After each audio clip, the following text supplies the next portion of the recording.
Абай дана, Абай дара қалқының атты әдеби сазды байқауы Теміртауда 3 кезеңмен өтті. Хакім Абайдың 170 жылдығынан алып өткізілген қалалық байқауға 7 жастағы баладан 70-тегі ақсақалға дейін қатысуға өтініш білдіріпті. Ұлы Абайдың жырларын жатқа оқып, әндерін білмейтін бірде-бір қазақ жоқ десек болады. Сол бұл байқаудың негізі бұдан бұрында 2 кезеңін өткіздік біз. 2 кезеңінде іріктеп алдық. Ең жақсылы деген Абай өлеңдерін оқудан, Абайдың қара сөздерін оқудан, Абайдың күйі, Абайдың әндерінің ішінен іріктеп ең жақсыларын осы соңғы бүгінгі байқауға, соңғы шешуші байқауға алып қалып, бүгін сол кісілер сахнада сіздерге, енді бүкіл осы келіп отырған көрермендерге өздерінің өнерлерін көрсетеді Абай туралы. Ұлы ақынның жырларын жаттап өскен жастың бірі Қарағанды мемлекеттік индустриалдық университеттің 1-ші курс студенті Бейбіт Түлкібаев. Ол серпін мемлекеттік бағдарламасы бойынша Тараз қаласынан келіп оқып жатқан жастардың бірі. Бұрыннан Абайдың өлеңдерін оқып, Мұқағалидың да, Абайдың да ақындардың өлеңдерін оқып өстік. Болыс болдым мінекей, бар малымды шығындап, түйеде қом, атта жал, қалмады елге тығындап, сөйтсе дағы елімді ұстай алмадым мығымдап. Күштілерім сөз айтса, бас изеймін шыбындап. Әлсіздің сөзін салғыртысып, шалығамын қырындап.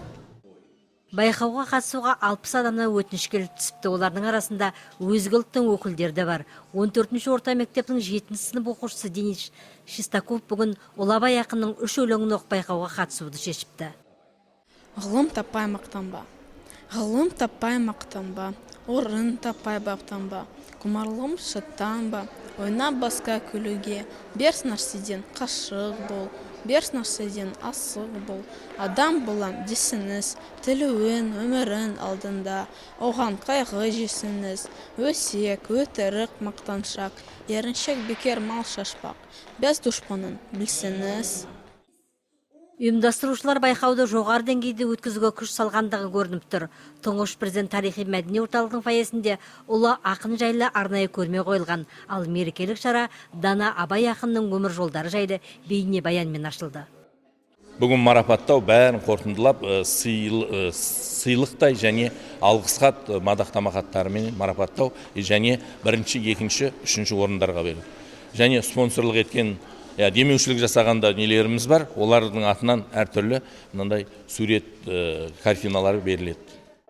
Қазақтың ұлы ақынның мерейтойына арналған байқауға қатысушылардың өнерін, сөз өнерінің қадірін түсінетін белгілі азаматтарынан құралған әділ қазылар алқасы бағалады. Осылайша 4 номинация бойынша жеңімпаздар анықталып марапатталды. Қазақтың ұлы Абай ақынның ұлықтаған шараның тағылымдық та тәрбиелік те мәні зор. Ең бастысы бізді өскелең жастарымыздың мектеп оқушылары, колледж, университет студент жастарының ұлы ақынның өлеңін жатқа біліп, ұлы ақынға құрмет көрсетуі қуантты. Өлсе өлер табиғат адам өлмес, ол бірақ қайтып